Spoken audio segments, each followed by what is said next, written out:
masih kepada kita bahwa nanti di hari kiamat wajahnya orang-orang mukmin, wajahnya orang-orang yang beriman kepada Allah berseri-seri, bergembira. Kenapa mereka bergembira? Kemudian Allah mengatakan ila rabbiha nazir, karena mereka berjumpa dengan Tuhan, karena mereka memandang Tuhan. Jadi Bapak dan Ibu, salah satu yang mesti kita imani bahwa kita nanti akan dipertemukan dengan Allah. Kalau di dunia kita bersujud, kita beribadah, yang kita sembah sesungguhnya bukanlah Ka'bah. Yang kita sembah sesungguhnya bukanlah tulisan Allah itu, tapi kita menyembah Allah Rabbul Alamin yang memang kita sendiri tidak bisa melihatnya secara zahir. Akan tetapi di dalam informasi ayat tadi, nanti di hari kiamat orang-orang mukmin mereka akan bergembira, mereka akan berseri-seri karena nanti berhadapan dengan Allah Subhanahu wa taala. Berbeda Bapak dan Ibu ketika orang-orang kafir, wajahnya muram kata Allah. Kenapa? Karena sudah nampak di hadapan mereka azab yang akan menimpa mereka.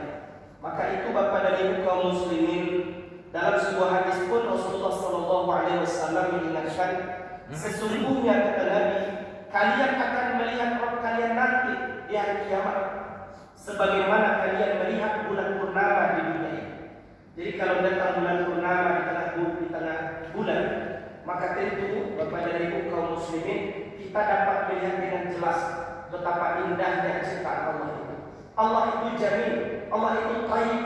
Karena itu Bapak dan Ibu, salah satu nikmat terbesar bagi orang mukmin bukan hanya ketika mereka dimasukkan ke dalam surga, tetapi juga ketika nanti mereka dipertemukan dengan Allah Subhanahu wa taala.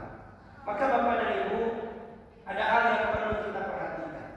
Dalam sebuah hadis yang diriwayatkan oleh Imam Muslim, Rasulullah SAW mengatakan, "Salasatu, ada 3 golongan manusia. La yukallimuhumullahu yaumal qiyamah." Nanti Allah tidak akan berbicara kepada mereka di hari kiamat. Allah tak mau ngomong kepada kita. Wala yuzakkihim. Kalau mereka punya dosa, punya kesalahan, Allah enggan untuk mengampuni, untuk membersihkan diri mereka. Allah tidak akan ampunkan mereka. Wala yanzuru ilaihim. Dan Allah pun enggan untuk memandang wajah mereka. Jadi Bapak dan Ibu, ketika nanti kita akan berhadapan dengan Allah, Allah tentu bagi orang mukmin akan dapat dilihat secara langsung.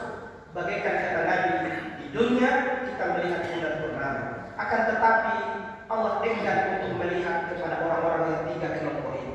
Walahum adzabun alim.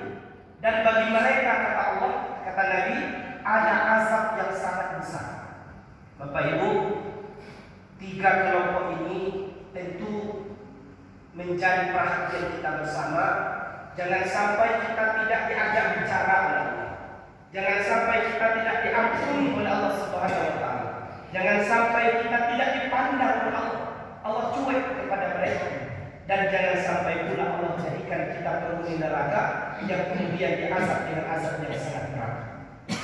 3 kelompok itu kata Nabi, yang pertama adalah syaikhun zani, orang tua, orang yang sudah renta, orang yang sudah lanjut usia tapi berzina. Nauzubillah. Bapak Ibu, hawa nafsu manusia itu tidak boleh sebenarnya dibunuh, tapi perlu dikendalikan. Alat kendalinya ada iman. Karena itu Bapak dan Ibu, kalau iman yang berkuasa dalam diri kita, baiklah jalan hidup kita. Tapi kalau yang besar yang kemudian menguasai kita itu adalah hawa nafsu, karena kecenderungan hawa nafsu itu mengajak kepada perbuatan dosa. Maka Bapak dan Ibu, bukan berarti ketika semakin tua kemudian tidak ada niat untuk melakukan perbuatan salah. Ya, sebahagian mereka menyadari semakin tua semakin banyak beribadah. Itu bagus Bapak dan Ibu. Semakin tua semakin banyak menabung untuk akhirat mereka. Akan tetapi Bapak Ibu, ada orang yang sudah tua, mereka kamati biswa. Karena itu Bapak dan Ibu, Nabi mengatakan kalau ada orang yang sudah tua tapi berzina, nauzubillah, maka begitu besarnya azab Allah kepada mereka. Bukan berarti boleh bagi anak muda, tidak. Hukum zina tetap haram. Bahkan kata Nabi, zina itu dibagi 7. Ada zina hati, ada kemudian zina mulut, ada zina telinga, ada zina hidung, ada zina mata, kemudian ada zina tangan, kaki, dan juga zina dalam arti yang sebenarnya. Jadi Bapak dan Ibu kaum muslimin jemaah subuh yang saya hormati, perbuatan zina kata Allah dalam Al-Quran, wala taqrabuz zina innahu kana fahishatan wa sa'a sabila. Dan janganlah engkau mendekati perbuatan zina, karena sesungguhnya perbuatan zina itu adalah perbuatan yang keji dan seburuk-buruk jalan. Karena itu Bapak dan Ibu, kalau orang yang sudah menikah, orang tua biasanya sudah melewati masa pernikahan, mereka sudah dapat menyalurkan hasrat biologisnya. Bapak Ibu, kalau mereka sudah melewati itu, sejatinya kan apa yang menjadi hasrat sebagai manusia normal tentu sudah dapat tersalurkan. Maka ketika mereka berzina, coba kita lihat Bapak dan Ibu, bagaimana dulu hukum qisas. Ketika yang berzina itu orang yang belum menikah, paling-paling didera 100 kali kemudian diusir dari kampung. Tapi kalau yang berzina itu seorang perempuan yang sudah punya suami, seorang laki-laki yang sudah punya istri, maka dia akan dirajam. Badannya akan ditanam di simpang jalan, dikuburkan sampai kepada lehernya. Kemudian orang yang lewat boleh untuk menempukinya ataupun melemparinya dengan batu sampai dia mati. Begitu perbedaannya Bapak Ibu. Oleh sebab itu, orang yang sudah tua tapi berzina, mereka tidak akan diajak bicara oleh Allah kalau